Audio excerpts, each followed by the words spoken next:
નમસ્કાર ઉમેદવારો. આજના આ ખાસ કરંટ અફેર્સ રિવિઝન સેશનમાં તમારું સ્વાગત છે. જુઓ, એક પ્રોફેસર તરીકે મારું એપ્રોચ હંમેશા સીધો અને સચોટ રહ્યો છે. આજે આપણે એપ્રિલ 2026ના એવા જ સોર્સ મટીરિયલનું વિશ્લેષણ કરીશું જે સ્પર્ધાત્મક પરીક્ષાઓમાં વારંવાર દેખાય છે. ફાલતુ માહિતી પાછળ આપણે બિલકુલ સમય નથી બગાડવાનો, તો ચાલો સીધા જ શરૂ કરીએ. જુઓ, એક બહુ જ મહત્વની વાત, ક્વોન્ટિટી કરતાં હંમેશા ક્વોલિટી પર ફોકસ કરો.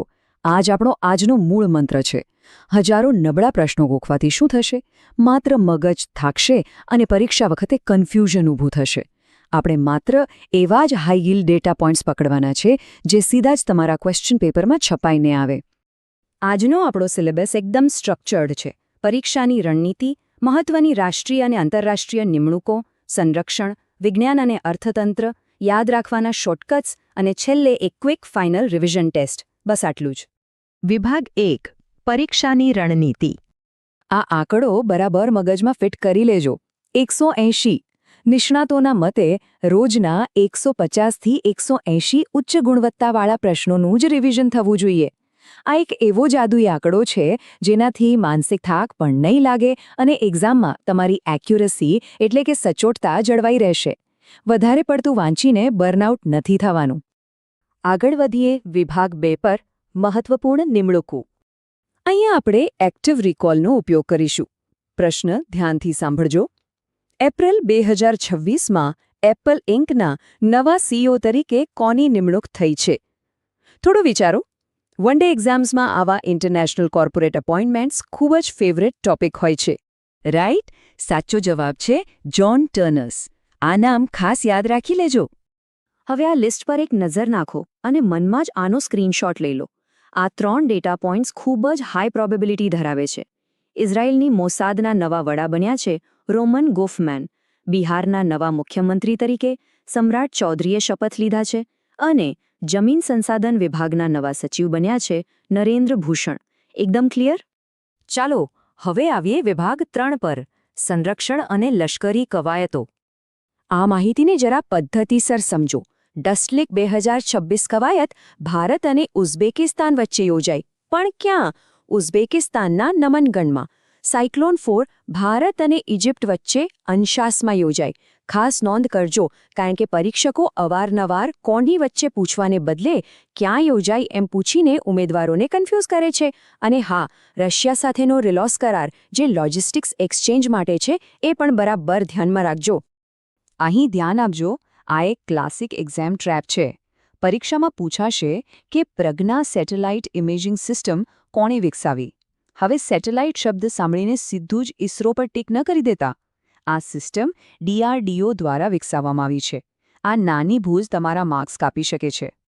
સેક્શન 4, વિજ્ઞાન અને અર્થતંત્રના મહત્વના મુદ્દાઓ. આ મહિનાના સૌથી મોટા વૈજ્ઞાનિક સમાચાર. તમિલનાડુના કલ્પક્કમમાં આપણા 500 મેગાવોટના સ્વદેશી ફાસ્ટ બ્રીડર રિએક્ટર એક ક્રિટિકેલિટી હાંસલ કરી છે. હવે આ ક્રિટિકેલિટી છે શું? એકદમ સિમ્પલ ભાષામાં કહું તો, રિએક્ટરની અંદર ઊર્જા બનવાની પ્રક્રિયા હવે પોતાની જાતે જ કોઈપણ બહારની મદદ વિના સતત ચાલતી રહેશે. ભારતના ઊર્જા ક્ષેત્ર માટે આ ખરેખર એક ગેમ ચેન્જર સાબિત થશે. ગ્લોબલ ટેકનોલોજીમાંથી એક પ્રશ્ન. લિથિયમના વિકલ્પ તરીકે સ્થિર ઓલ આયન ફ્લો બેટરી વિકસાવવામાં કયા દેશે ઐતિહાસિક સફળતા નોંધાવી છે? જરા વિચારો. અત્યારે આખી દુનિયામાં લિથિયમની મોનોપોલી તોડવાનો પ્રયાસ કોણ કરી રહ્યું છે? એક્ઝેક્ટલી, ચીન. અત્યારે દરેક દેશ લિથિયમ પાછળ ભાગી રહ્યો છે, ત્યારે ચીને સ્માર્ટલી આ ઓલ આયન ફ્લો બેટરી વિકસાવીને અત્યંત ડિમાન્ડ ધરાવતા લિથિયમ સંસાધનો પરની પોતાની નિર્ભરતા ઘણી હદે ઘટાડી દીધી છે. ઇકોનોમીનો આ આંકડો તમારે સીધો યાદ જ રાખી લેવાનો છે, 6.5%. IMF દ્વારા નાણાકીય વર્ષ 2027 અને 2028 માટે ભારતનો અંદાજિત GDP ગ્રોથ રેટ 6.5% દર્શાવવામાં આવ્યો છે. ઇકોનોમી સેક્શન માટે આ મોસ્ટ IMP ફેક્ટ છે. વિભાગ 5, મહત્વપૂર્ણ દિવસો અને તેને યાદ રાખવાની કેટલીક જબરજસ્ત શોર્ટકટ ટ્રિક્સ. આ ટ્રિક્સ બહુ જ રસપ્રદ છે. 1 એપ્રિલે એપ્રિલ ફૂલ હોય છે, બરાબર? તો એની સાથે લિંક કરો કે લોકો ફૂલ બને છે. પણ ઓડિશા પોતાનો ઉત્કલ દિવસ મનાવે છે. પછી આવે છે 12મી April, international day of human space flight. આને કેવી રીતે યાદ રાખશો? ધારો કે કોઈ દેશી માણસને ખબર પડે કે માણસ પહેલીવાર અવકાશમાં ગયો તો એ આશ્ચર્યથી શું કહેશે? 12 વાગે 12 એટલું ઉપર જતો રહ્યો? 12 એટલે 12. અને 14 એપ્રિલે ડૉક્ટર આંબેડકર જયંતિ છે અને એ જ દિવસે વિશ્વ ચગાસ રોગ દિવસ પણ આવે છે. જૂની માહિતી સાથે નવી માહિતી લિંક કરી દો, ક્યારે નહીં ભૂલાય.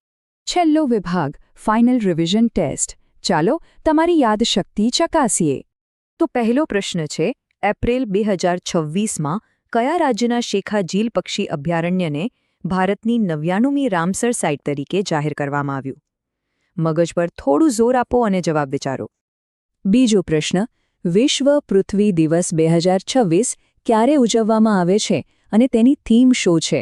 યાદ રાખજો ઉમેદવારો, પરીક્ષાઓના ટ્રેન્ડ મુજબ દિવસ અને તેની થીમ બંને એકસાથે બહુ જ વાર પૂછાય છે. અને આજનો છેલ્લો પ્રશ્ન, તાજેતરમાં બિહારના નવા મુખ્યમંત્રી તરીકે કોણે શપથ લીધા છે? આ એક મોટી રાજકીય નિમણૂક છે જેની આપણે હમણાં જ શરૂઆતમાં ચર્ચા કરી હતી.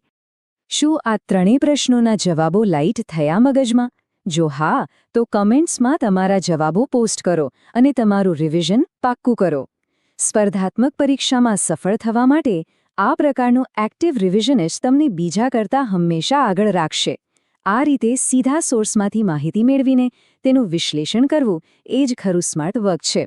તો બસ રિવિઝન કરતા રહો અને લક્ષ્ય તરફ પૂરા આત્મવિશ્વાસ સાથે આગળ વધતા રહો. આવજો.